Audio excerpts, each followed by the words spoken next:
हाँ। नमस्ते हमारे प्यारे भाई, कैसे हैं आप सभी बच्चों? क्या मैं आपको लाइव दिखाई दे रहा हूं? हम पढ़ रहे हैं रेशियो एंड प्रपोर्शन, अनुपात और समानुपात। और आज इस चैप्टर की आखिरी क्लास है, ठीक है बच्चे? आज हम इस चैप्टर को समाप्त कर देंगे मेरे दोस्तों। चलो फटाफट फटाफट खत्म करते हैं। तो आज की क्लास का पहला टाइप है कॉइन बेस्ड सवाल, ठीक है ना? आपने देखा होगा कि पेपर में सिक्कों वाले सवाल आते हैं, कॉइन बेस्ड क्वेश्चंस। ओके, चले शुरू करते हैं प्यारे दोस्तों आज की कहानी, कॉइन बेस्ड सवाल। सवाल नंबर 74 से आप कहोगे सर कुछ फॉर्मूला बताओ, कुछ बेसिक बताओ। कोई फॉर्मूला नहीं, कोई बेसिक नहीं है, सिंपल कॉन्सेप्ट है मेरे दोस्तों, कोई भी रटने वाली चीज है ही नहीं। आपने देखा कि रेशियो में मेरे दोस्तों मैंने पूरा चैप्टर पढ़ा, मैंने आपको कोई भी चीज रटने के लिए कही नहीं, हर चीज को कंसेप्चुअली आपको समझना है, ठीक है? एक थैले में 12, 11, 13 के अनुपात में डिफरेंट टाइप के पुराने सिक्के हैं, whose values are 3 rupee, 4 rupee and 5 rupee respectively. और इन सिक्कों की जो कीमत है वो 3 रुपए, 4 रुपए और 5 रुपए है, ठीक है? सिक्कों की जो टोटल वैल्यू है वो 500 रुपए है। तो सवाल पूछ रहा है कि 3 रुपए की वैल्यू वाले सिक्कों की कुल संख्या कितनी है? 3 रुपए के बैग में कुल कितने सिक्के हैं? तो भाई एक बैग में 12, 11, 13 के अनुपात में 3 रुपए, 4 रुपए, 5 रुपए के सिक्के हैं। तो 3 रुपए के सिक्कों की संख्या है 12 यूनिट। तो आप सीधा ऑप्शन से देख सकते हैं कि जो भी आंसर आएगा 12 का मल्टीपल आएगा। 12 से ना ये कटता है, ना ये कटता है, ना ये कटता है। 12 से केवल एक ही ऑप्शन कट रहा है, डी। यही क्या आ गया आंसर? यही सवाल का आंसर हो गया, कुछ करने की जरूरत नहीं है बच्चों। लेकिन अगर आपको सॉल्व करना है तो आना चाहिए भाई। एक बैग में 3 रुपए, 4 रुपए और 5 रुपए के कुछ पुराने सिक्के हैं, ठीक है ना? एक बैग में 3 रुपए, 4 रुपए और 5 रुपए के कुछ सिक्के हैं, और सिक्कों की जो संख्या है मेरे प्यार भी 12, 11, 13 के अनुपात में, ठीक है ना? सवाल में क्या दिया है? Number of coins. सिक्कों की संख्या का अनुपात कितना है प्यारे स्टूडेंट? 12:11:13 है। सिक्कों की संख्या का अनुपात 12:11:13 है, ठीक है? सवाल में सिक्कों की कुल कीमत, कुल वैल्यू दे रखे 580 रुपए। अगर सवाल में सभी सिक्कों की कुल मूल्य दिया हुआ है 580 रुपए, तो एक बैग में 3 रुपए वाले, 4 रुपए वाले, 5 रुपए वाले सिक्के हैं। 3 रुपए, 4 रुपए, 5 रुपए के सिक्कों की संख्या का अनुपात 12:11:13 है। सिक्कों का कुल मूल्य कितना है? 580 रुपए। तो जब सवाल में दिया हुआ है कि बैग में जितने भी सिक्के हैं उन सिक्कों की टोटल वैल्यू कितनी है? 580। तो आप भी सिक्कों की वैल्यू निकालो। अब सिक्कों की वैल्यू कैसे निकलेगी आप जानते हैं, आप खुद बताओ। अगर एक बैग में 3 रुपए के 12 सिक्के हैं तो उनकी कीमत क्या हो जाएगी? 36 रुपए। आप बताइए एक बैग में अगर 4 रुपए के 11 सिक्के हैं तो उनकी कीमत क्या हो जाएगी? गुणा करनी पड़ेगी ना, 11 चौक 44 रुपए। बोलो है बच्चों, समझ रहे हैं? सच नहीं है? एक बैग में 5 रुपए के 13 सिक्के, तो इन सिक्कों की कीमत क्या हो जाएगी? सिक्कों की वैल्यू क्या होगी? 5 गुणा 13, 65 रुपए। यानी कि बैग में सिक्कों की टोटल कीमत कितनी होनी चाहिए? जोड़ दीजिए, तो जोड़ के कितना आएगा? 36 प्लस 44, 80, 80 और 65 कितना आ जाएगा? 145। सिक्कों में टोटल, बैग में सिक्कों की टोटल वैल्यू आ जाएगी 145, जबकि सवाल के अनुसार बैग में सिक्कों की टोटल वैल्यू है 580 रुपए। कितने गुना? 145 का 580, 4 गुना। 145 चौका 140, चौका 560, 5 चौक 20, ये 4 गुना है। अगर ये 4 गुना है प्यारे दोस्तों, तो बैग में 3 रुपए के सिक्कों की जो संख्या है वो कितनी है? 12 यूनिट की वैल्यू भी 4 गुना आनी चाहिए, तो 12 की वैल्यू भी 4 गुना आ जाएगी। कितनी? और यही क्या है सवाल का आंसर। ये हो गया सॉल्व, ठीक है ना?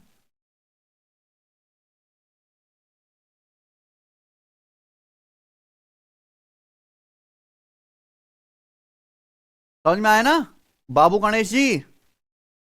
कर लोगे क्या?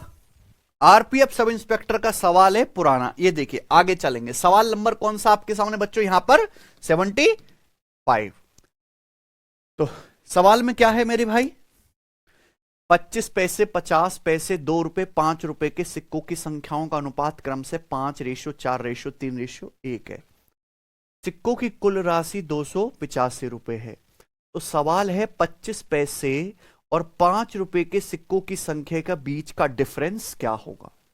यानी कि बैग में 25 पैसे के और 5 रुपए के जो सिक्के हैं उनकी संख्या का अंतर पूछा है। ठीक है ना भाई। तो देखो सबको पता है कि 1 रुपए का मतलब क्या होता है 100 पैसे, 1 रुपए बराबर 100 पैसे।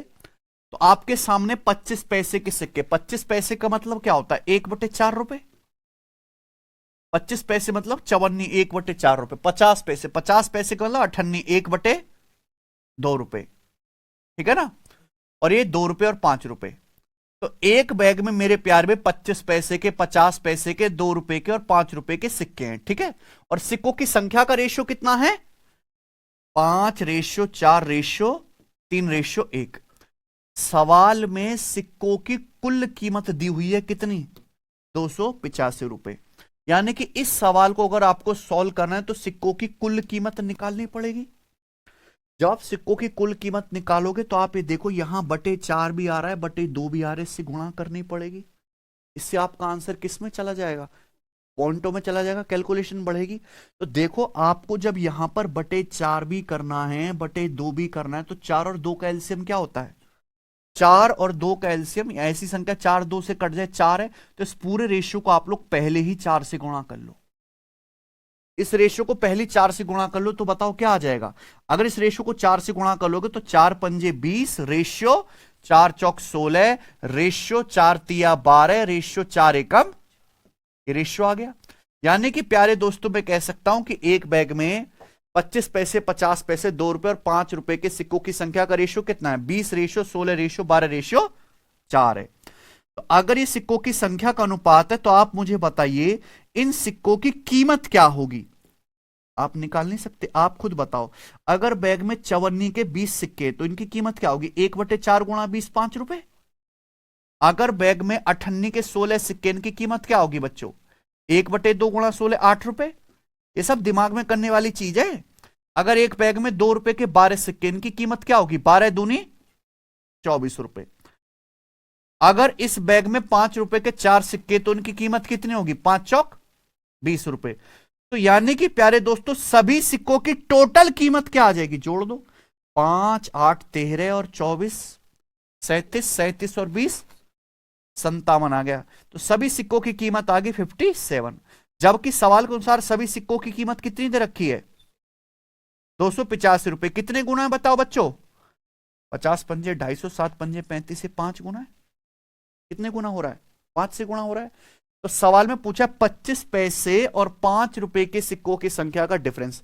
25 पैसे के कितने कॉइन्स हैं 20, 5 रुपए के कितने कॉइन्स हैं तो इनका डिफरेंस कितना आएगा 20 और 4 का डिफरेंस डायरेक्ट 16। तो 16 की वैल्यू भी कितनी आएगी 5 गुना 16 का 5 गुना यानी कि 80। तो 80 सवाल का आंसर है। कौन सा है बताओ कर लेंगे। 30 बता रहे हैं यार, पता नहीं कौन सा तुम नशा करते हो। अरे इतना सस्ता क्यों करते हो, मिट्टी के तेल वाला नशा मत करा करो। हम्म।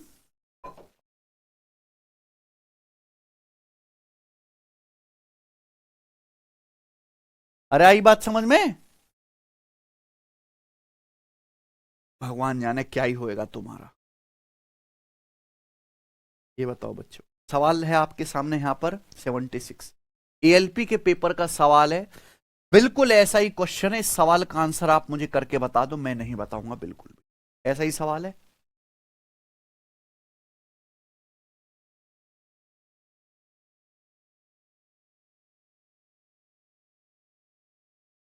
अरे नहीं फुल सिंह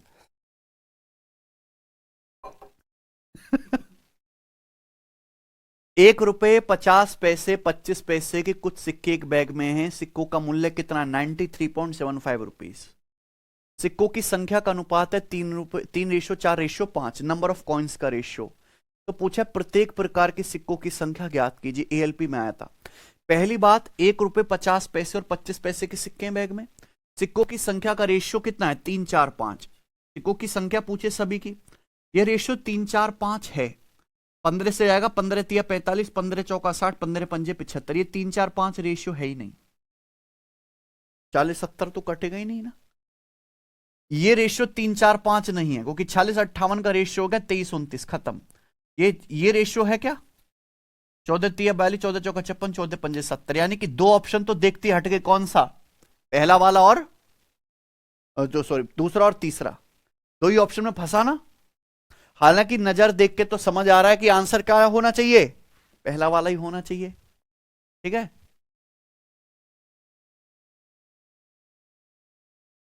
अब देखो प्यारे दोस्तों, दिमाग में करने की कोशिश करो। अब उतना नहीं लिखना जितना हम पहले लिखते आए हैं ना।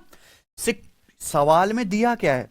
सवाल में दिया है सिक्कों का कुल मूल्य, है ना। तो आप सिक्कों का मूल्य निकालो। आप बताओ, 1 रुपए 50 पैसे 25 पैसे के सिक्कों की संख्या का रेशो 3 4 5 है। 1 रुपए के अगर 3 सिक्के हैं तो उनकी कीमत कितनी होगी? 3 यूनिट। प्लस 50 पैसे के अगर 4 सिक्के, उनकी कीमत क्या होगी? 2 रुपए। अगर आपके पास चवन्नी के 5 सिक्के हैं, चवन्नी के 25 पैसे के 5 सिक्के, तो उनकी कीमत क्या होगी? 25 पंजे 125 पैसा। 125 पैसे का क्या मतलब होता है? 1.25 रुपीस। आपको ये बात समझ में आ गई ना। अगर 25 पैसे के 5 कॉइन्स हैं तो उनकी कीमत होगी 125 पैसा, 1.25 रुपीस। तो सभी सिक्कों की टोटल कीमत कितनी आएगी? 3 2 5 और 1 6, 6.25 रुपीस।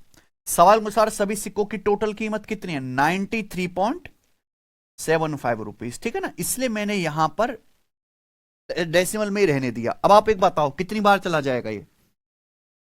बताओ। देखो, एक बात बताना है कि 625 बहुत प्यारा नंबर है।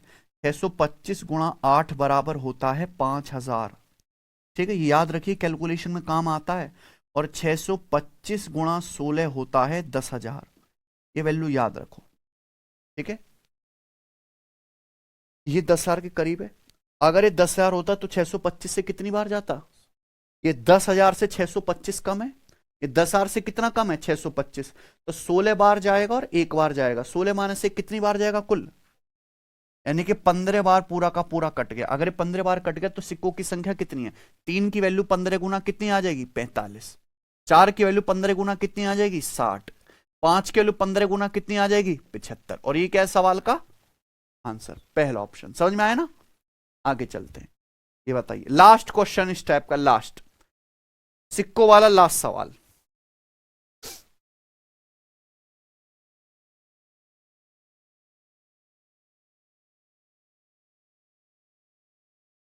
देखिए, ये उल्टा सवाल है। ये सवाल बहुत शानदार है, रेलवे में तो ये अभी तक नहीं आया है। ठीक है ना, पर फिर भी आपको सीखना चाहिए। 615 कॉइन्स कंसिस्ट ऑफ 1 रुपी 50 पैसा एंड 25 पैसा कॉइन्स। 615 सिक्के हैं टोटल। उसमें 1 रुपए 50 पैसे और 25 पैसे के सिक्के शामिल हैं। ठीक है ना बच्चों। सिक्कों की वैल्यू का रेशियो है 3:5:7। तो पूछा है 50 पैसे के कितने सिक्के हैं। समझ में आया ना बच्चों। दिमाग लगाओ भाई, हमारे पास टोटल 615 सिक्के हैं और इन सिक्कों की वैल्यू का रेशियो कितना है? ये उल्टा क्वेश्चन है। अभी तक हमको जितने सवाल दिए जा रहे थे उनमें सिक्कों की संख्या का रेशियो दिया जा रहा था। इसमें क्या दिया है? सिक्कों की वैल्यू का। सिक्कों के जो मूल्य हैं उनका अनुपात कितना है? 3:5। अब आप एक बात बताइए, एक बैग में कुल 615 सिक्के हैं। उन 615 सिक्कों में 1 रुपए के सिक्के भी शामिल हैं, 50 पैसे के यानी कि मतलब 98 के सिक्के भी शामिल हैं, और 25 पैसे यानी कि 54 1/4 रुपए के सिक्के भी शामिल हैं। और इन सिक्कों की वैल्यू का रेशियो है 3:5:7। सिक्कों की टोटल संख्या कितनी है? 615 कॉइन्स। यानी कि अगर आपको एक क्वेश्चन सॉल्व करना है तो आपको क्या निकालना पड़ेगा? नंबर ऑफ कॉइन्स का रेशियो निकालना पड़ेगा। और मैं, मेरे प्यारे दोस्तों ध्यान सुनिएगा, ये पिछला वाला सवाल नहीं है। ये पिछले वाले सवाल से बिल्कुल अलग है, बिल्कुल अलग लॉजिक लगेगा। एक बैग में 1 रुपया 98 और 54 के सिक्के हैं, सिक्कों की कीमत 3:5:7 के रेशियो में। अब एक बात बताओ, अगर 1 रुपए के सिक्कों की कीमत 3 रुपए है तो 1 रुपए के कितने सिक्के होंगे? मैं आपसे जानना चाहता हूं, बैग में 98 के सिक्कों की कीमत 5 रुपए है। एक बैग में 50-50 पैसे के सिक्के हैं, 50-50 पैसों के सिक्कों की कीमत है 5 रुपए। तो उस बैग में कितने सिक्के होंगे? 10 कॉइन होंगे। अभी बैग सिक्कों की कीमत कितनी है? 5 रुपए। एक सिक्के की कीमत कितनी है? 1/2 रुपए। सिक्कों की संख्या कैसे आएगी? डिवाइड करके, डिवाइड करके आएगी बेटा, समझ में आया ना। उसके बाद बैग में 25 पैसे के सिक्कों की कीमत कितनी है? 25 पैसे के सिक्कों की कीमत 7 रुपए है। तो 25 पैसे के कितने सिक्के हैं? 7 को 1/4 से डिवाइड करो, 28। अगर आपके पास 28 कॉइन्स हैं 25 पैसे के, तो उनकी कीमत क्या हो जाएगी? 7 रुपए हो जाएगी। यानी कि सिक्कों की संख्या का अनुपात है 3:10। तो सिक्कों की टोटल की संख्या कितनी है? कितने सिक्के हैं टोटल? 3, 10, 13 और 28। 41 की वैल्यू सवाल में कितनी है? 41 की वैल्यू सवाल में 615 कॉइन्स है। कितने गुना? 41 का 41 और 20, 41 पंजे 205, 15 गुना। अगर 15 गुना तो 50 पैसे के कितने सिक्के हैं? 10 की वैल्यू भी 15 गुना आ जाएगी, यानी कि कितना? 150 कॉइन्स। तो सवाल का आंसर है ए ऑप्शन, 150 कॉइन्स। आगे समझ में? मुझे लगता है सबको ये बात समझ में आ गई है। ठीक है, इसी के साथ इस सिक्के वाले जो सवाल हैं ये खत्म होते हैं। ठीक है ना।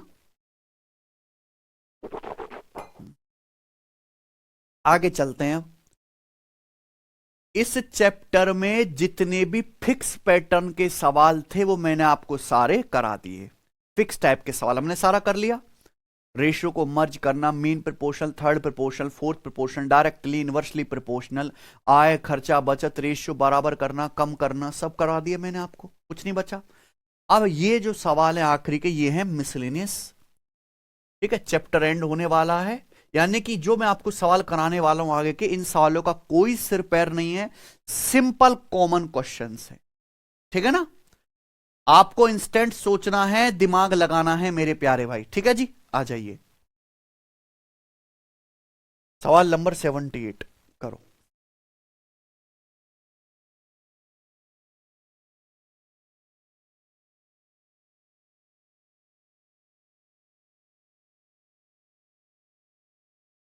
ठीक है। The train fare, bus fare and air fare between two places are in the ratio 5:8:12। दो स्थानों के बीच ट्रेन, बस और हवाई का किराया कितना है? 5:8:12 के अनुपात में। The number of passenger travelled by them in the ratio 3:4:5। जो इन दो प्लेसेस के बीच ट्रेवल करते हैं लोग, यात्रियों की संख्या का रेशियो कितना है? 3, 4, 5। किसी विशेष दिन, ठीक है, इन ट्रांसपोर्ट साधनों द्वारा एक ही यात्रा के लिए कुल 4,28,000 वसूला जाता है। एक पर्टिकुलर डे इन सभी ट्रांसपोर्टेशन मोड से कुल कितने पैसे का कलेक्शन हुआ? 4,28,000। तो सवाल ये पूछेगा total fair collected from the air passenger, हवाई यात्रियों से वसूला गया कुल किराया ज्ञात करें। आपको सवाल पढ़ के समझ में आया? इस सवाल में कुछ भी आपको फॉर्मूला या लॉजिक मतलब कुछ नहीं करना, सिंपल आपका कॉमन सेंस काम आएगा। दो जगह, एक जगह से अगर दूसरी जगह जाना है तो आप ट्रेन से भी जा सकते हो, बस से भी जा सकते हो और एरोप्लेन से भी जा सकते हो। ठीक है ना, हवाई जहाज से भी। और ट्रेन, बस और एयरप्लेन का जो किराया है, उस किराए का रेशियो कितना है? 5:8:12। भाई अगर ट्रेन का टिकट 5 रुपए का है तो बस का 8 रुपए का है और हवाई जहाज का 12 रुपए का है ना। और जो पैसेंजर ट्रेवल कर रहे हैं, है ना, जो पैसेंजर, जो यात्री ट्रेवल कर रहे हैं इनसे, उनकी संख्या का रेशियो कितना है? 3:4:5। यानी कि अगर ट्रेन से 3 लोग ट्रेवल कर रहे हैं तो बस से कितने? 4 लोग ट्रेवल कर रहे हैं और हवाई जहाज से 5 लोग। तो एक पर्टिकुलर डे, है ना, on a particular day from these mode of transportation for a single trip जो कलेक्शन होता है वो कितना है? 4,28,000। तो आप मुझे बताइए मेरे भाई, इन सभी ट्रांसपोर्टेशन के साधनों से कितना पैसा कलेक्ट होगा? ये बताओ, कलेक्शन कितना होगा? अरे सिंपल, इन दोनों रेशियो की गुणा कर देंगे। मान लो ट्रेन का किराया 5 रुपए, 3 पैसेंजर ट्रेवल कर रहे हैं, कितना पैसा कलेक्ट होगा? 5 या 15? बोलिए। अगर एक बस का किराया 8 है, 4 लोग ट्रेवल कर रहे हैं, कितना कलेक्शन होगा? 8 चौक 32। बोलो है भाई। हवाई जहाज का किराया 12 है, 5 लोग ट्रेवल कर रहे हैं, कितना कलेक्शन होगा? 12 पंजे। यानी कि ट्रेन, बस और एरोप्लेन से जो किराया कलेक्ट होगा उसका रेशियो कितना होगा? 15:32:60। सवाल है हवाई जहाज से पूछा गया किराया कितना है? हवाई जहाज से वसूला गया। तो हवाई जहाज से कितना किराया वसूला गया है बताओ? 60 यूनिट वसूला गया आउट ऑफ टोटल। टोटल कितना है? 15 और 32 47। 47 और 60 नीचे क्या रखेंगे? टोटल 47 और 60 कितना आ गया? 107। तो हवाई जहाज से जो किराया वसूला गया 60/107 है कितने का? 4,28,000 रुपए का। बताओ कितने गुना? 107 चौका 428 है। 60 की 4000 में गुणा करेंगे कितना आएगा आंसर? 2,00,000। 2,40,000 इस सवाल का करेक्ट आंसर है। कौन सा हुआ जी? पहला ऑप्शन। ठीक है, 48,000 नहीं है, 2,40,000 है। मुझे लगता है सबको समझ में आ गया है ये वाला सवाल। आगे चलते ये बताइए बेटा, सवाल नंबर आपके सामने क्या है? 79। ये बताओ।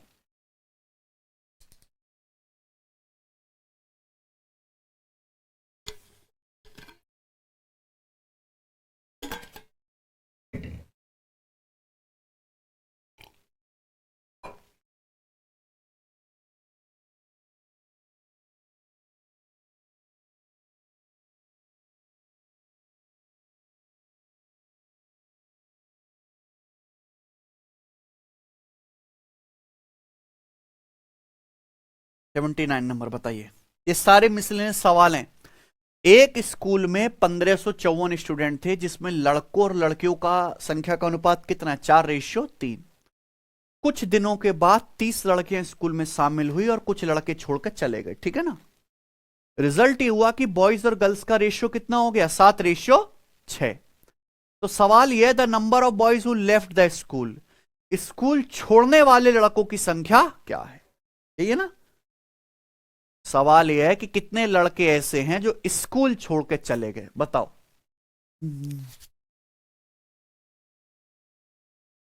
बताइए। ये बॉयज है और ये क्या है? गर्ल्स। एक स्कूल में 1554 स्टूडेंट थे जिसमें बॉयज गर्ल्स का रेशियो कितना होता? 4:3। कुछ दिनों के बाद 30 लड़के स्कूल में नहीं आती हैं और कुछ लड़के भाग जाते हैं उनको देख के। ठीक है भैया? रिजल्ट ये हुआ कि अब बॉयज गर्ल्स का रेशियो कितना हो गया? 7:6 हो गया। तो पूछा कितने बॉयज स्कूल छोड़ के चले गए। अच्छा जी, एक स्कूल में बॉयज गर्ल्स का रेशियो 4:3 है। ध्यान से सुनिएगा, बॉयज गर्ल्स का रेशियो कितना है? 4:3। तो टोटल स्टूडेंट कितने हैं? 4, 3, 7 यूनिट। जबकि स्कूल में टोटल बच्चे कितने हैं? 1554। तो 7 यूनिट की वैल्यू 1554 है बच्चों। बताओ कितने गुना? 7 दूनी 14 एकम, 7 दूनी 14 एकम, 7 दूनी 14, 222 गुना। अगर ये 222 गुना है तो 4 यूनिट की वैल्यू भी 222 गुना होगी और 3 यूनिट की वैल्यू भी कितनी आ जाएगी? 4 यूनिट की वैल्यू भी 222 गुना होगी, यानी कि 888 लड़के हैं, और 3 की वैल्यू भी 222 गुना होगी, यानी कि 666 गर्ल्स है। ये आ गया ना?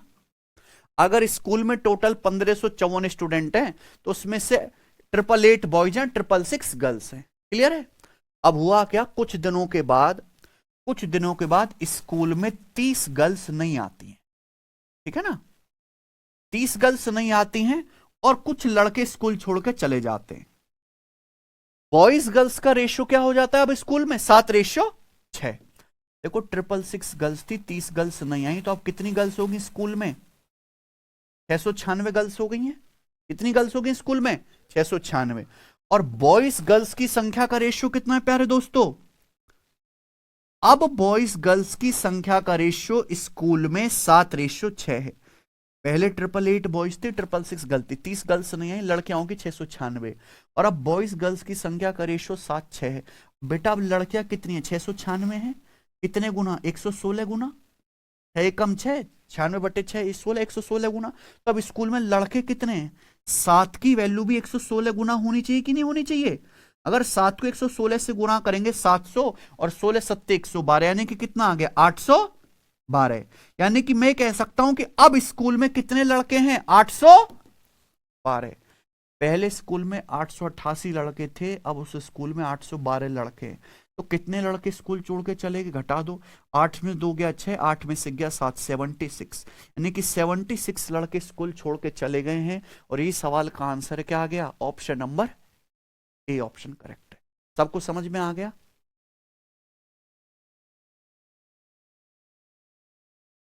क्या आपको मेरी बात समझ में आ गई है? 74 नहीं है भाई, 76 आएगा। आप ध्यान से सुनते ही नहीं है। आगे चलते बच्चे, सवाल नंबर आपके सामने 80 बनाओ, करो।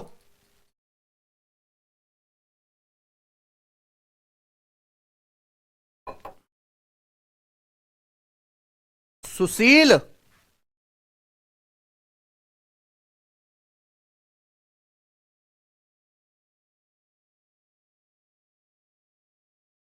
बताइए सवाल number 80। A train start from station P with an number of passenger at station Q 20% of passenger get down and 50 passengers get in. एक ट्रेन स्टेशन पी से शुरू होती है एन यात्रियों के साथ, ठीक है। स्टेशन क्यू पर 20% पैसेंजर उतर जाते हैं और 50 पैसेंजर चढ़ जाते हैं, ठीक है। स्टेशन आर पर 40% पैसेंजर उतर जाते हैं और 10 पैसेंजर चढ़ जाते हैं, ठीक है बच्चे। यदि ट्रेन में कुल 520 पैसेंजर बचे, अब ट्रेन में कुल कितने पैसेंजर हैं? 520।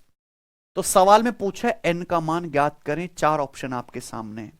ये बहुत शानदार सवाल है और बच्चों इस टाइप के मैं आपको 2 क्वेश्चन कराऊंगा।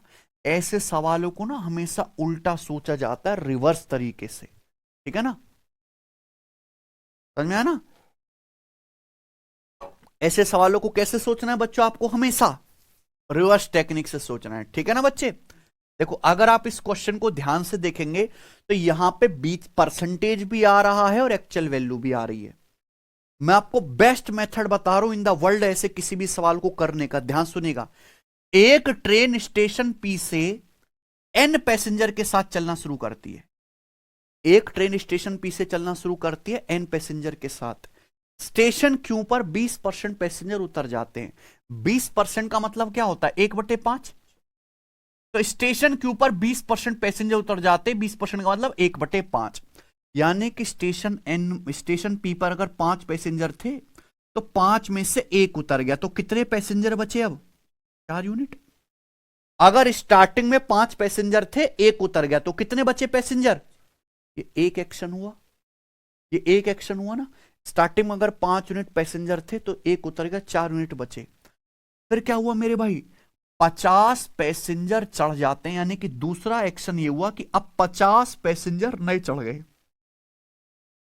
बोलो बात सही है। अगर स्टार्टिंग में 5 यूनिट थे तो 1 यूनिट उतर गए, पैसेंजर कितने बचे? 4 यूनिट।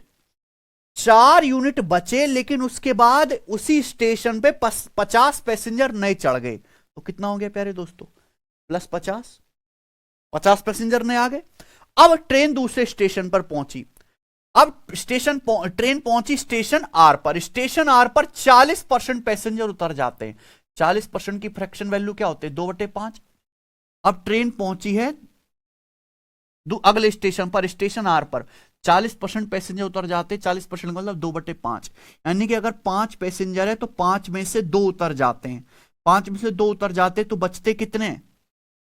5 में से 2 उतर गए तो 3 बचे। आप बोलोगे आंसर 3 यूनिट पैसेंजर बचे। लेकिन इसी स्टेशन आर पर 10 पैसेंजर और चढ़ते हैं। अगला एक्शन आ गया।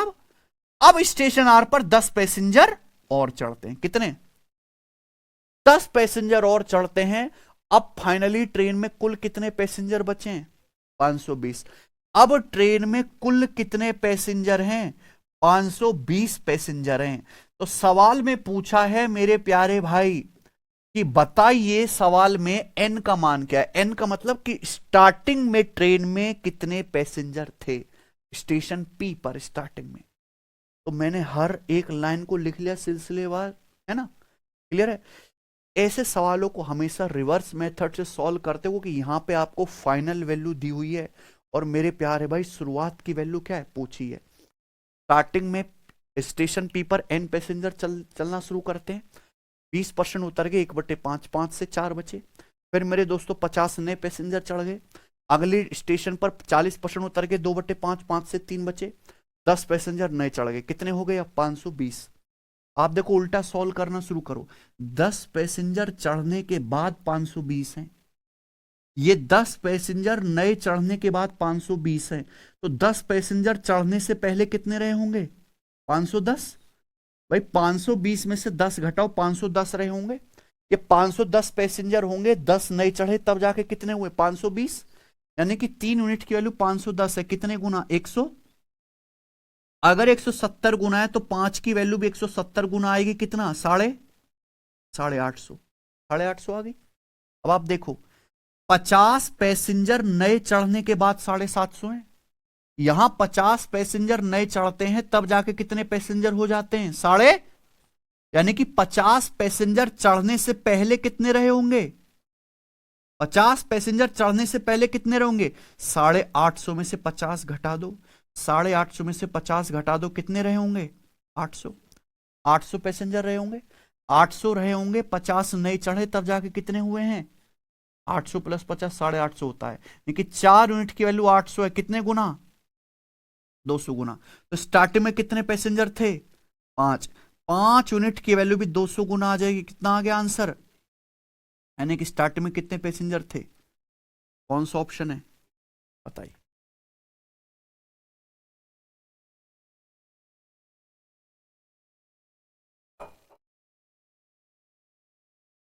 आए ना बात समझ में, किसी भी बालक को इसमें कोई डाउट, तो कभी भी जिंदगी में ऐसा सवाल आएगा कि भैया परसेंटेज भी दिया हुआ है, एग्जैक्ट वैल्यू भी दिया हुआ है, लेकिन वैल्यू दिया फाइनल वैल्यू, तो हमेशा ऐसे सवाल को रिवर्स टेक्निक से, रिवर्स अप्रोच से बनाएंगे, जैसे मैंने आपको बना के दिया है कि नहीं बच्चों। चलिए एक सवाल और करते हैं, ऐसा ही बनाओ।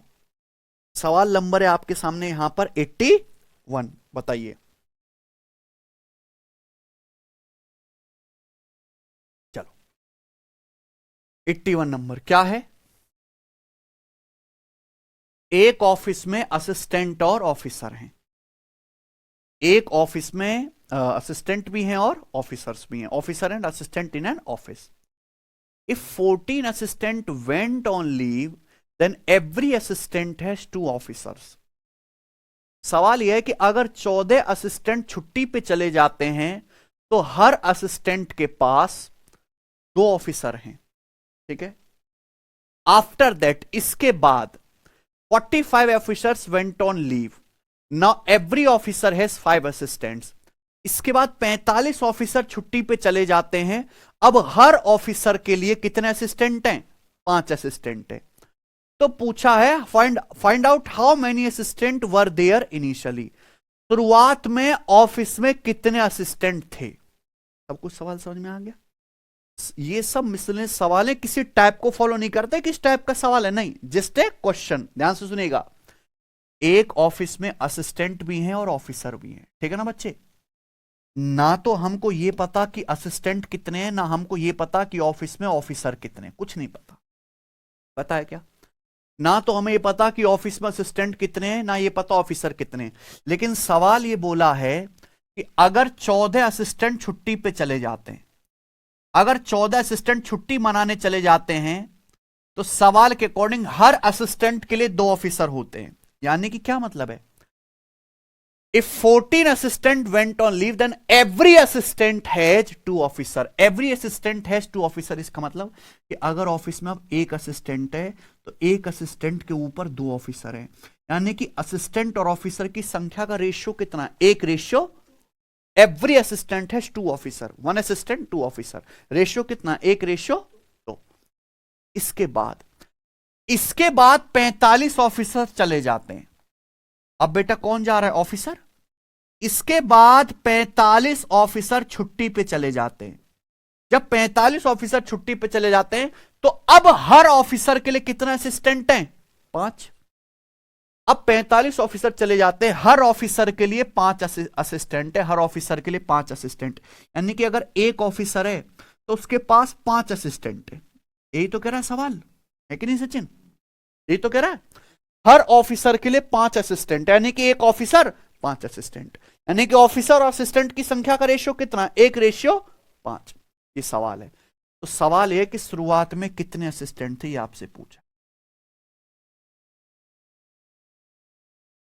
सबको क्वेश्चन समझ आ गया। आप बोलोगे हां जी सर क्वेश्चन समझ आ गया, ठीक है ना बच्चों। हालांकि आप ये एक एक ऑप्शन लेके भी चेक कर सकते हो, पर that is not the best way, ठीक है, ध्यान सुनेगा। इस सवाल में ये पूछा शुरुआत में कितना असिस्टेंट है, नीचे से तो सब कुछ दिया हुआ है, बोलो नीचे का कोई डाटा मिसिंग है क्या? नहीं। यानी कि सवाल को उल्टा सॉल्व करना है। सबसे पहले सवाल को इससे नीचे सॉल्व करते हैं मेरे भाई, ध्यान सुनिएगा। ऑफिस में असिस्टेंट और ऑफिसर की संख्या का रेशियो कितना? 1:45। ऑफिसर छुट्टी पे चले जाते, रेशियो क्या हो जाता है? 5:1। ऑफिसर छुट्टी पे जा रहे, असिस्टेंट तो कहीं नहीं जा रहे, यानी कि असिस्टेंट की संख्या क्या रहेगी? सेम। असिस्टेंट की संख्या सेम रहनी चाहिए। अगर आप इस लाइन के नीचे देखो, 45 ऑफिसर छुट्टी पे जा रहे, असिस्टेंट तो नहीं जा रहे, तो ये जो असिस्टेंट की संख्या क्या होनी चाहिए? सेम होनी चाहिए, इक्वल होनी चाहिए, बराबर होनी चाहिए। यहां असिस्टेंट कितने हैं? यहां कितने? ये तो गलत बात है। तो हमें 5 और 1 को क्या करना पड़ेगा? सेम करना पड़ेगा। 5 और 1 का एलसीएम क्या होता है? तो इसको भी 5 बनाने के लिए पूरे डेटा को, पूरे रेशियो को किससे गुणा कर दो? इसको पूरे को 5 से गुणा कर देंगे, तो 5 एकम आ जाएगा 5 और 5 दूनी आ जाएगा 10। ये 5:10 हो गया ना। यानी कि आप देखो यहां पर असिस्टेंट पहले भी 5 यूनिट थे, अभी भी 5 यूनिट है, ठीक है ना। लेकिन ऑफिसर की संख्या 10 यूनिट से घटके कितनी हो गई? 1 यूनिट। ऑफिसर 10 से 1 यूनिट होगा, ऑफिसर की संख्या कितनी घटी? सवाल के अनुसार ऑफिसर की संख्या कितनी घटी है? ऑफिसर कितने छुट्टी पे गए? 45, यानी कि 5 गुना। अगर 9 की वैल्यू 45 है, 5 गुना, तो 5 यूनिट की वैल्यू कितनी आएगी? 5 गुना यानी कि 25। 9 की वैल्यू 45 है, 5 गुना, 5 यूनिट की वैल्यू 5 गुना 25। मैंने यही क्यों निकाला वो कि मुझे चाहिए क्या? असिस्टेंट। 14 असिस्टेंट छुट्टी पे चले जाने के बाद कितने असिस्टेंट हैं? 25। 14 असिस्टेंट जब छुट्टी पे चले जाते तो कितने असिस्टेंट हैं? तो शुरुआत में कितने असिस्टेंट होंगे? 25 से 14 ज्यादा है, बोलो, यानी कि कितने? क्या आंसर है? बी ऑप्शन, बोलो। 14 असिस्टेंट छुट्टी पे चले गए, तब जाके कितने असिस्टेंट बचते हैं ऑफिस में? 25। स्टार्टिंग में कितने होंगे? 25 से 14 ज्यादा, 39 असिस्टेंट। बताओ मजा आया कि नहीं आया?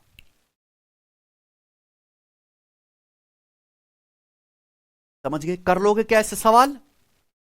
अरे हाँ है ना, कुछ तो बोला करो यार, तुम लोग पता नहीं कैसे बालक हो। आगे चलते हैं, बताइए अगला सवाल नंबर आपके सामने 82 बनाए, करिए दोस्त।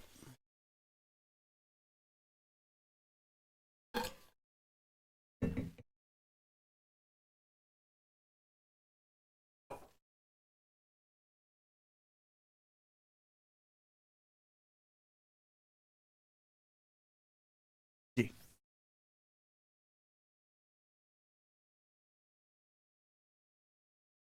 एक स्कूल में स्टूडेंट की संख्या में 5/8 गर्ल्स हैं और बाकी लड़के हैं। लड़कियों की संख्या में से 2/5 12 साल से कम उम्र के हैं और 4/9 लड़कों की आयु 12 साल या उससे ज्यादा है, ठीक है। यदि स्टूडेंट की कुल संख्या 288 है, तो सवाल है 12 साल से कम उम्र के कितने स्टूडेंट? क्या सवाल है? 12 साल से कम उम्र के कितने स्टूडेंट है, ये ऑप्शन आपके सामने है। सबको मेरी बात समझ में आ गई है? ठीक है बच्चों, ये सवाल तो बहुत आसान है, ये सवाल उल्टा भी हो सकता था, ठीक है ना। मैं आपको पूरा इस सवाल को से हटके भी मैं आपको एक्स्ट्रा ज्ञान दूंगा। एक स्कूल में स्टूडेंट की संख्या में 5/8 गर्ल्स हैं, बाकी बॉयज हैं। यानी कि मैं ये कह सकता हूं, यहां लिख लेते हैं गर्ल्स, यहां क्या लिख लेते हैं? बॉयज। एक स्कूल में जितने भी स्टूडेंट हैं उनमें 5/8 क्या हैं? 5/8 गर्ल्स है। यानी कि अगर टोटल 8 स्टूडेंट है, अगर स्कूल में टोटल 8 स्टूडेंट है, तो उसमें से गर्ल्स कितनी है? गर्ल्स 5, यानी कि बाकी के बॉयज कितने हैं? यानी कि बॉयज और गर्ल्स की संख्या का रेशियो कितना है? 5:3। स्कूल में बॉयज गर्ल्स की संख्या का रेशियो 5:3 है। आगे अगर सवाल पढ़ते हैं मेरे भाई, सवाल ये 2/5 है बच्चों। 2/5 of the number of girls are below 12 year of age. Girls की संख्या का 2/5 12 साल से कम उम्र की है, ठीक है ना। और बॉयज की संख्या का 4/9, बॉयज की संख्या का 4/9 या तो 12 साल के हैं या 12 साल से ज्यादा उम्र के हैं। ठीक है, पूछा अगर टोटल 288 बच्चे हैं तो कितने स्टूडेंट 12 साल से बिलो हैं। इस सवाल में पूछ क्या रहा है, इस सवाल में यह पूछ रहा है कि 12 साल से बिलो 12 इयर्स एज के कितने स्टूडेंट है, ये तो पूछ रहे हैं ना। तो भैया आप उसी पे ध्यान दो, उसी पे ध्यान देना है। अगर आप इस सवाल को ढंग से पढ़ें तो सवाल ये कह रहा है कि स्कूल में 5/8 गर्ल्स है, टोटल 8 स्टूडेंट है, तो 5 गर्ल्स है, बाकी के 3 बॉयज हैं। गर्ल्स की संख्या में से 2/5 12 साल से कम उम्र की हैं। गर्ल्स में 2/5 ऐसी हैं जिनकी उम्र 12 साल से क्या है, कम है। 4/9 लड़के की उम्र या तो 12 साल है या 12 साल से ज्यादा है। यही तो यहां पे गड़बड़ है भाई। देखो हर संख्या अपने आप में 100% होती है। एक 4/9 लड़के ऐसे जिनकी उम्र या तो 12 साल के बराबर है या 12 साल से ज्यादा, लेकिन हमें चाहिए क्या, 12 साल से कम। यानी कि 1 में से अगर 4/9 घटाऊंगा तो 5/9 लड़के ऐसे आगे जिनकी उम्र 12 साल से क्या होगी, कम। भाई 4/9 लड़के ऐसे हैं, 4/9 बॉयज ऐसे जिनकी उम्र या तो 12 साल के बराबर है उससे ज्यादा है। तो 12 साल से कम उम्र के लड़के कितने होंगे बच्चों बताओ। 12 साल से कम उम्र के लड़के कितने होंगे, 1 में से 4/9 घटाएंगे 5/9, यानी कि बॉयज की संख्या का 5/9 ऐसे हैं जो 12 साल से कम उम्र के हैं, कि नहीं सचिन।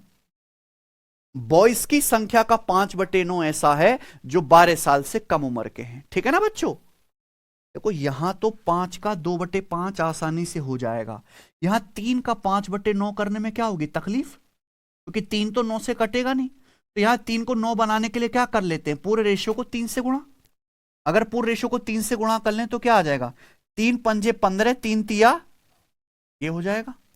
यानी कि अगर स्कूल में 15 गर्ल्स है तो 15 का 2/5 कितना होता है, 6। 15 का 2/5 6 गर्ल्स 12 साल से छोटी है। अगर स्कूल में 9 लड़के तो 9 का 5/9 कितना होता है, 5 लड़के 12 साल से छोटे हैं। तो 12 साल से कम उम्र के स्टूडेंट कितने हैं, 11। यही पूछा है, 11 का मल्टीपल आएगा, आंसर एक ही ऑप्शन है बी, है कि नहीं। स्कूल में टोटल स्टूडेंट कितने मेरे प्यारे भाई, 15 + 9 24।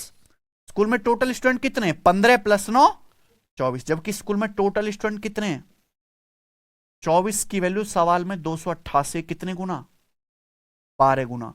तो 11 की वैल्यू भी 12 गुना आ जाएगी मेरे दोस्तों, कितना 132, 132 इस सवाल का आंसर है, ऑप्शन नंबर बी है। ठीक है बच्चे, समझ में आया ना, क्लियर है। देखो इस सवाल में जो मोस्ट इंपॉर्टेंट है वो लैंग्वेज।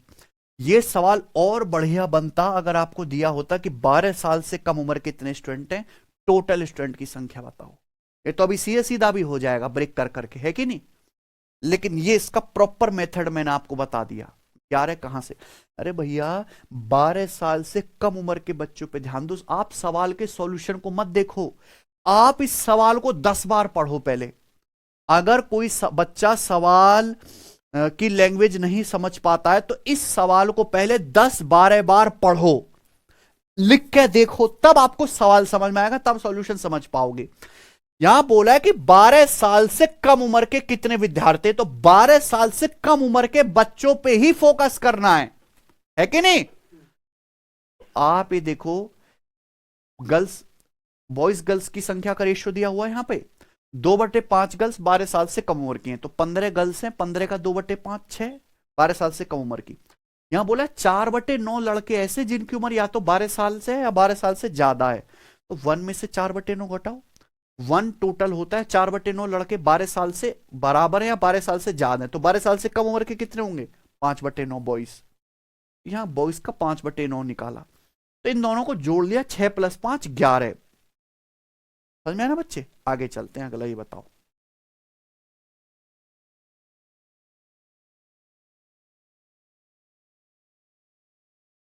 अगला सवाल करें।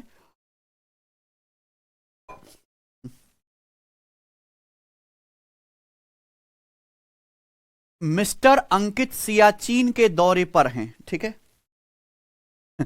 मिस्टर अंकित सियाचिन के दौरे पर हैं, रेलवे ग्रुप डी का सवाल है ये। उनके पास खर्चे के लिए 900 रुपए, 900 रुपए लेके सियाचिन घूमने गए पहाड़ों में, ठीक है ना। वह अपने दौरे से 4 दिन अधिक रुकते हैं। भाई जितने दिन की प्लानिंग करी थी, सियाचिन की बर्फ पसंद आ गई, 4 दिन ज्यादा रुके वहां पे, बर्फ में लूट मार रहे हैं। अब पैसा तो 900 ही है, तो भैया अब 4 दिन ज्यादा रुकना है तो डेली थोड़ा थोड़ा कम खर्च करना पड़ेगा। अब वह अपने डेली के खर्चे को 2.5 रुपए तक कम करना चाहिए। उन्हें अपने डेली खर्चे को कितना कम करना पड़ेगा? 2.5 रुपया। He must trim down his daily expenditure by 2.5 रुपया। भाई पहले जितना डेली खर्चा कर रहे थे, अब 4 दिन ज्यादा रुकना है तो अब 2.5 रुपए कम खर्च करना पड़ेगा। तो पूछा मिस्टर अंकित कितने दिनों के लिए दौरे पर हैं? कितने दिनों के लिए घूमने गए मिस्टर अंकित? ठीक है जी, बताओ सबको सवाल समझ में आ गया? ये बहुत बेहतरीन सवाल है, आप लोगों को समझ ही नहीं आएगा कि सवाल करना कैसे। मैं इस सवाल के दोनों तरीके बताता हूं, बेसिक मेथड भी और स्मार्ट मेथड भी। लेकिन सबसे पहले हम क्या जानेंगे बच्चों? बेसिक मेथड, ठीक है ना। मिस्टर अंकित सियाचिन के दौरे पर गए, कितने रुपया है? 900 रुपया। If he exceed his tour by 4 days, अगर वो अपना टूर 4 दिन के लिए बढ़ाते हैं तो उन्हें अपना डेली खर्चा 2.5 रुपया पर डे कम करना पड़ेगा, है कि नहीं। तो पूछा कितने दिनों के लिए टूर पर गए हैं, तो मान लिया कि वो x दिन के लिए टूर पर गए। कितने दिनों के लिए गए? x दिन के लिए। अगर मिस्टर अंकित x दिन के लिए टूर पर गए हैं तो आप बताओ कितने रुपए लेके गए? 900 रुपए। अगर वो x दिन के लिए टूर पे गए तो पर डे का खर्चा कितना आएगा? 900 बटे x। बताइए, अगर मिस्टर अंकित टूर पे गए हैं x दिनों के लिए 900 रुपए लेके, तो एक दिन का खर्चा कितना आएगा? 900 बटे x रुपए। 900 रुपए खर्च होंगे x दिन में, एक दिन में कितना खर्च होगा? 900 बटे x। अगर वो 4 दिन ज्यादा रुकते हैं, यानी कि x दिन की बजाय कितने दिन रुकते हैं?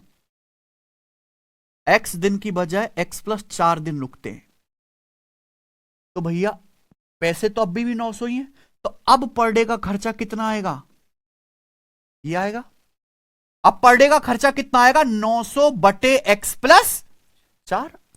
भाई x प्लस 4 दिन रुकना है, 900 रुपए कुल लें, रुकना कितने दिन है? x प्लस 4 दिन है, तो एक दिन का कितना खर्चा आएगा? 900 बटे x प्लस 4 रुपए पर डे। यानी कि पहले एक दिन का खर्चा इतना था, अब एक दिन का खर्चा कितना हो जाएगा? ये सवाल अनुसार डेली खर्चे को कितना कम करना पड़ रहा है, यानी कि अब जो खर्चा है वो पहले वाले डेली खर्चे से कितने रुपए कम है? 2.5 रुपए कम है। अब का जो खर्चा है पहले वाले खर्चे से 2.5 रुपए कम है, तो ये क्या बन गई बच्चों? एक इक्वेशन बन गई। ये एक इक्वेशन बन गई। इस इक्वेशन को आप सॉल्व करोगे, आप एलसीएम वगैरह लोगे, द्विघात समीकरण बनेगी, द्विघात समीकरण लेके सॉल्व करेंगे, आपका आंसर क्या आ जाएगा? आ जाएगा, ठीक है ना। आप यहां एलसीएम वगैरह लोगे, क्वाड्रेटिक इक्वेशन बनेगी, आपका आंसर आ जाएगा। और ये इस सवाल को करने का क्या है? बेसिक मेथड, ठीक है ना। अब ध्यान सुनेगा, बेसिक मेथड को चूल्हे में लगा दीजिए, ये आपको बिल्कुल नहीं करना है। समझ में आई ना बच्चों बात? इस तरह के जो सवाल हैं जिनमें क्या बनती है? प्रॉपर इक्वेशन, ऐसे सवालों को आप हमेशा कैसे करिए प्यारे दोस्तों? ऑप्शन से। किससे करो? ऑप्शन से। भाई ध्यान से सुनो दोस्तों, जो भी ऑप्शन इसको सेटिस्फाई करेगा वो क्या होना चाहिए? आंसर। जब आप इस इक्वेशन को देखते हैं मेरे दोस्तों, तो घटा के कितना आना चाहिए? 2.5 रुपए। 2.5 एक आसान नंबर है, 2.5 कोई मुश्किल नंबर नहीं है। भाई उसने कितने दिन का प्लान बनाया था? x दिन का। कितने दिन रुका? अगर वो 4 दिन ज्यादा रुकता तो रुकता x प्लस 4 दिन, यानी कि ये वैल्यू ऐसी होनी चाहिए जो 900 को आसानी से काटते, ऐसी होनी चाहिए। दिनों की संख्या ऐसी होनी चाहिए जो 900 को आसानी से इजीली क्या करती हो? डिवाइड करती हो। ये आंसर नहीं हो सकता। अब आप देखो, मान लो पहले रुकना था 45 दिन, 4 दिन, अगर मान लो, ध्यान से सुनेगा प्यारे दोस्तों, अगर 36 दिन का प्लान था, 4 दिन ज्यादा रुकते तो कितने दिन रुकते? 40 दिन। अगर 45 दिन का प्लान था, 4 दिन ज्यादा रुकते, कितने रुकते? 49 दिन। अगर 30 दिन का प्लान था, 4 दिन ज्यादा रुकते, कितने रुकते? 34 दिन। 25 दिन का प्लान था, 4 दिन ज्यादा रुकते, कितने दिन रुकते? 29 दिन। आंसर ऐसा ऑप्शन होगा मेरे प्यारे भाई जो x से और x प्लस 4 से आसानी से डिवाइड होता हो 900। क्या 949 से भाग होगा? आप बताओ, अगर आप 900 को 49 से भाग दोगे, 49 एक सड़ा हुआ नंबर है, 49 के अंदर एक सड़ा हुआ नंबर आता है 7। 7 केवल 7 को काटता और किसी को नहीं काटता। यानी कि जब ये 949 से भाग होगा ही नहीं तो ये आंसर कैसे हो सकता है? हो सकता है क्या भाई? 900 क्या 29 से भाग होगा? 29 सड़ा हुआ नंबर है भाई, सड़ा हुआ नंबर। 29 केवल 29 को काटे और किसी को नहीं काटे, यह आंसर नहीं हो सकता। ये क्या दिख रहा है? 34।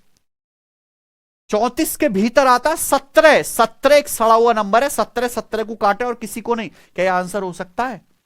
नहीं। आंसर क्या है केवल सवाल का?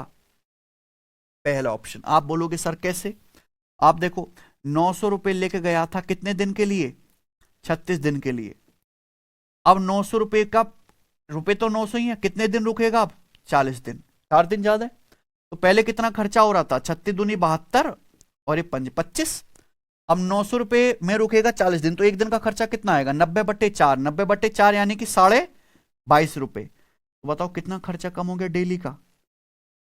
2.5 रुपए कम हो गया। सेटिस्फाई हो रहा है कि नहीं हो रहा है? हो रहा है कि नहीं?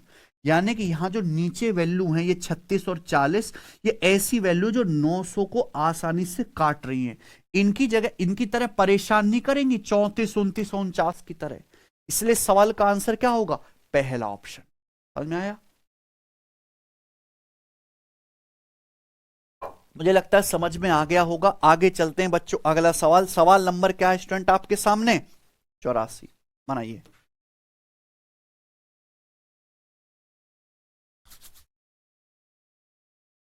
हाउसिंग सोसाइटी के निवासियों में 13/18 के पास कारें हैं और 48/65 कार मालिकों ने ढकी हुई पार्किंग स्थान खरीदा है।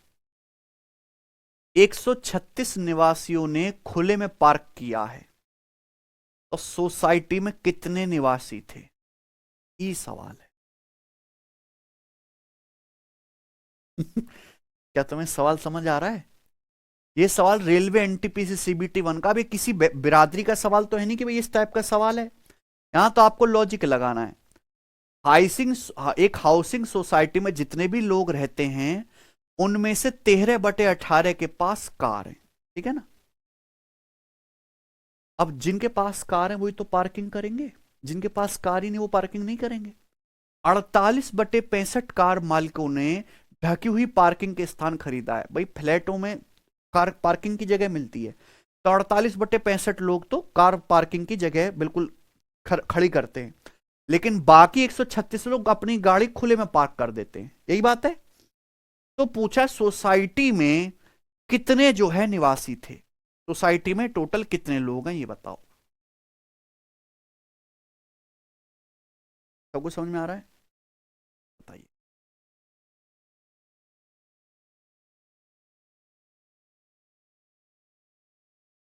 देखो, एक सोसाइटी में कितने लोगों के पास कार है?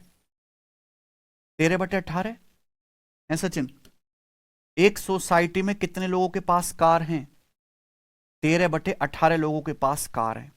यानी कि अगर टोटल 18 लोग हैं टोटल, ठीक है ना, तो 18 में से केवल 13 ही लोग ऐसे हैं जिनके पास कार है। ठीक है ना? कोई दिक्कत? आप बोलोगे नहीं सर।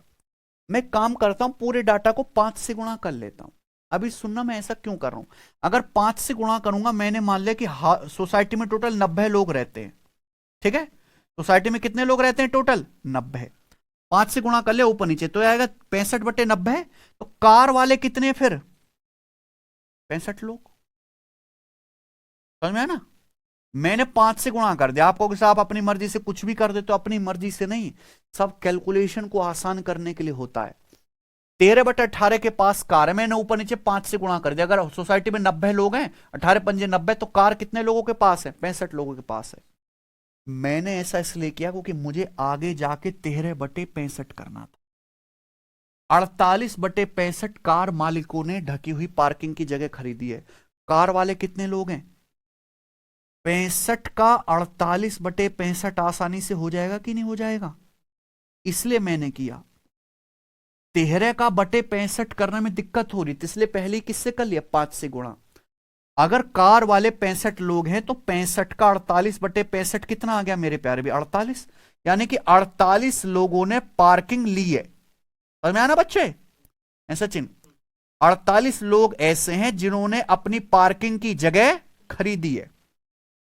ठीक है बच्चे, तो आप मुझे एक बात बताओ, कार वाले टोटल 65 लोग हैं, 65 में से 48 के पास पार्किंग है, तो बाकी कितने बचे? 17 लोग ऐसे हैं जो खुले में पार्क कर रहे हैं, पार्किंग की जगह है नहीं। सवाल के अनुसार कितने लोग ऐसे हैं? 136 लोग ऐसे जिनके पास पार्किंग का स्थान नहीं है, यानी कि 17 के लिए 136 से कितने गुना? तो सोसाइटी में कितने लोग हैं टोटल? 90 यूनिट के लिए भी 8 गुना आ जाए, कितना? कोई दिक्कत समझ में आया?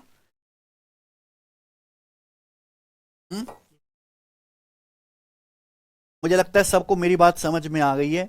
हम लोग आगे चलते हैं। कौन सा सवाल होगा बेटे? 80 इस क्लास का और इस चैप्टर का आखिरी सवाल, ठीक है ना भाई? चलो बताओ बच्चों।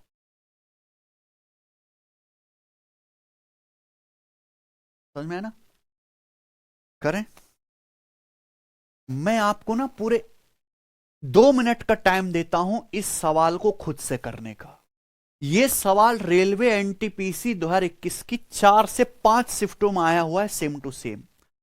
पढ़ो, बिल्कुल मिसलेनियस सवाल है, और इसका आंसर मुझे कमेंट में करके बताओ सब बच्चे, जल्दी से खटाक से बनाओ।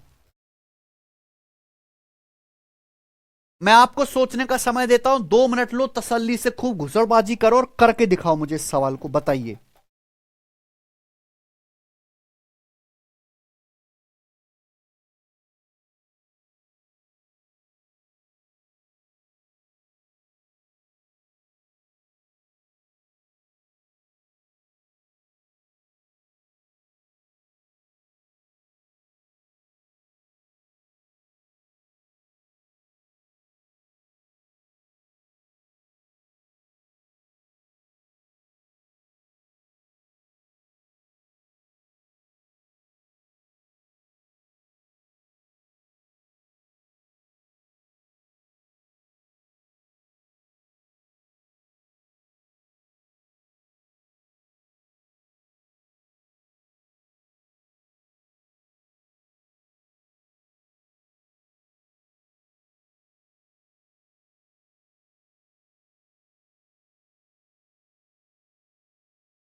सब अपने हिसाब से आंसर बता रहे हैं। सवाल में पढ़ता रहता हूं, आप भी देखो। एक फार्म के बिजली बिल का एक भाग नियत रहता है और दूसरा भाग खपत की गई बिजली की यूनिटों की संख्या के आधार पर परिवर्तित होता है। ठीक है ना? देखो, मान लो आपका एक फार्म हाउस है। फार्म हाउस है तो उसमें बिजली भी इस्तेमाल करोगे। तो जब बिजली का बिल आता है तो सवाल ये कह रहा है कि 1 part of forms electricity bills remains fixed. चाहे आप कुछ यूज करो या ना करो, अगर आपका फार्म हाउस है, इतना फिक्स बिल तो आएगा ही आएगा। सरकार ने फिक्स अमाउंट कर रखा है, कितना बिल तो आएगा ही आएगा। प्लस उसके बाद जितनी यूनिट आप जलाओगे, जितनी यूनिट आप इस्तेमाल करोगे, तो पर यूनिट के हिसाब से भी बिल आएगा। समझे? जितनी यूनिट आप बिजली की कंज्यूम करोगे तो पर यूनिट के हिसाब से भी बिल आएगा, है कि नहीं? यानी कि सवाल ये रहा कि भैया बिजली का बिल बनेगा कैसे? एक तो फिक्स कॉस्ट है, ये तो आना ही आना है, चाहे कुछ यूज करो या मत करो। प्लस जितनी ज्यादा बिजली खर्चोगे उस पर यूनिट का बिल भी आएगा। ठीक है ना? When 480 unit of electricity one consumed in a month, the bill was 1620 रुपए। जब एक महीने में 480 यूनिट इस्तेमाल की गई हैं तो बिल कितना आया है? 1620 रुपए आया है। इन द सेकेंड मंथ, दूसरे महीने में बिल वॉज 2250 रुपए when 690 unit of electricity were consumed. ठीक है ना? दूसरे महीने में बिल आया 2250 रुपए जब बिजली की कितनी यूनिट खर्च हुई है? 690। तो पूछा अगर इलेक्ट्रिसिटी की 500 यूनिट ही कंज्यूम की जाए, 500 यूनिट, तो भैया बिजली का बिल उस महीने क्या आएगा? समझ में आया ना? तो यहां पे 2 महीनों की कहानी दी है, 2 महीनों का बिल दिया है ना। अब आप एक बात सुनिए मेरे भाई, देखो बिजली का फिक्स कॉस्ट तो है ही, फिक्स कॉस्ट तो आना ही आना है। आपका बिल ज्यादा क्यों आएगा? क्योंकि आप बिजली की यूनिट ज्यादा कंज्यूम करोगे। पहले महीने बिजली का बिल कितना था? 1620 रुपए। दूसरे महीने बिजली का बिल है 2250 रुपए, यानी कि आपका बिल कितने रुपए ज्यादा आया? बताइए, घटाओ जरा। 2250 में से 1620 रुपए घटाओ। 2250 में से 1620 रुपए घटाओ तो कितना आएगा? 630 रुपए। आपका बिजली का बिल 630 रुपए ज्यादा आया। भाई पहले महीने आपका बिजली का बिल था 1620 रुपए, दूसरे महीने कितना था? 2250 रुपए। बिजली का बिल 630 रुपए ज्यादा आया, क्यों? क्योंकि मेरे प्यारे भाई, आपने पहले महीने 480 यूनिट कंज्यूम करी थी और दूसरे महीने कितनी कंज्यूम करी है? 690। पहले महीने आपने बिजली की 480 यूनिट जलाई थी, अब कितना बिजली जलाई है? 690। यानी कि आपने कितनी यूनिट बिजली ज्यादा यूज करी है? 210। 690 में से 480 घटाओगे 210, तो आपने 210 यूनिट बिजली ज्यादा यूज करी और उसी की वजह से आपका बिल 630 रुपए ज्यादा आया। यानी कि 210 यूनिट का बिजली का खर्चा ही 630 रुपए है। आपका बिजली का बिल 630 रुपए ज्यादा आया। पहले 480 यूनिट जलाई थी पहले महीने, दूसरे महीने 690 यूनिट बिजली इस्तेमाल करी है, 210 यूनिट एक्स्ट्रा। यानी कि 210 यूनिट का बिजली का खर्चा 630 रुपए है। तो एक यूनिट का बिजली का बिल कितना है? 21 63 3 रुपए पर यूनिट। यानी कि मुझे पता चल गया कि बिजली का जो कॉस्ट है एक यूनिट का 3 रुपए पर यूनिट। कितना कॉस्ट है? 3 रुपए। ठीक है ना? अब बहुत से बच्चे क्या करेंगे कि यहां पर सर ये पूछा 500 यूनिट बिजली का खर्चा क्या आएगा। देखो 500 यूनिट बिजली का खर्चा तो 500 या 1500 रुपए होगा, लेकिन उसमें फिक्स कॉस्ट भी तो शामिल है। वो फिक्स कॉस्ट तो आपने निकाला ही नहीं।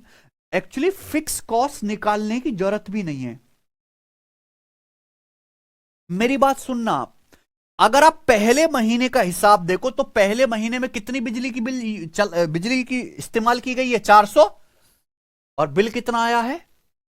1620 रुपए। यानी कि देखो पहले महीने जब बिजली का बिल आया होगा तो उसमें फिक्स कॉस्ट भी होगा, फिक्स तो होगा ही होगा, प्लस 480 यूनिट का कॉस्ट भी होगा। और ये कॉस्ट किसके बराबर है? 1620 रुपए के बराबर है कि नहीं? है कि नहीं बच्चों? भाई पहले महीने 480 यूनिट आपने इस यूज किया तो फिक्स कॉस्ट भी होगा, प्लस 480 यूनिट आपने बिजली जलाई है तो 480 यूनिट का भी आएगा। यही तो है टोटल बिजली का बिल, ऐसे ही तो बनता है, फिक्स प्लस 480 यूनिट का 1620 रुपए। आपसे क्या पूछा है? 500 यूनिट अगर बिजली की खपत हुई हो किस महीने तो बिल कितना आएगा? तो चार, देखो फिक्स तो आएगा ही आएगा। ये कितना है? 480 यूनिट। आपको बिजली का बिल कितना निकालना है? 500 यूनिट का, यानी कि 20 यूनिट का बिल आपको और निकालना है। तो आप इसमें 20 यूनिट का बिल और जोड़ लो। तो जोड़ते ये 480 प्लस 20 का 500 यूनिट नहीं हो गया? ये 500 यूनिट का बिल भी हो गया और फिक्स कॉस्ट भी हो गया। एक यूनिट का बिल कितना है? 3 रुपए। तो 20 यूनिट का बिल कितना है? तो आप इसमें 60 रुपए और जोड़ दो, कितना आ जाएगा आंसर? 1680 रुपए। तो 1680 रुपए बिल आएगा मेरे भाई अगले महीने। क्या आंसर है बताइए? गजब है कि नहीं? ठीक है बच्चों, इसी के साथ ये सवाल और ये चैप्टर पूरी तरीके से प्यारे दोस्तों एंड होता है। ठीक है ना? ठीक है, आपका परसेंटेज तो समझ में आया बच्चों? कितनी आसान सी बात थी, एक स्टेप का सवाल है। सवाल देखने में बहुत बड़ा लगता है, आपको बहुत मुश्किल हो जाएगा अगर आप यहां पे फिक्स कॉस्ट निकालने लगे तो। उसकी निकालने की कोई जरूरत नहीं है। ठीक है ना? चलो ये खत्म हो गया जी। अब जो है हम परसेंटेज हमने पूरा पढ़ा दिया, रेशियो पूरा पढ़ा दिया। अब अगली क्लास से हम लोग शुरू करेंगे प्रॉफिट एंड लॉस, लाभ एवं हानि। उसकी सारी शीट, सारा कंटेंट, सारी पीपीटी हमने रेडी कर ली है। ठीक है ना बच्चों? अगली क्लास से वो पढ़ते हैं। एक बार मुझे बताइए कि दोनों चैप्टर परसेंटेज और रेशियो पढ़ने के बाद आपको कैसा लगा? ये दोनों चैप्टर पढ़ने के बाद क्या आपका कॉन्फिडेंस बढ़ा है? कि मैंने ये दोनों चैप्टर बहुत धीरे धीरे तसल्ली के साथ बढ़ाए हैं, उसके बाद प्रॉफिट लॉस से मैं अपनी थोड़ी सी स्पीड बढ़ा दूंगा।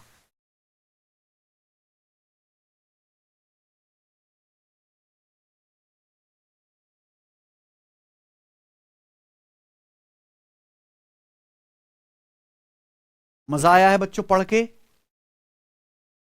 सीखा है आप लोगों ने?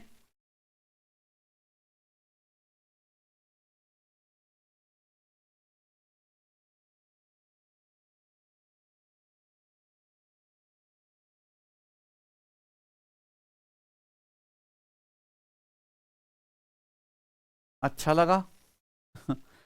ठीक है, चलिए कल मिलते हैं भाई, बाय।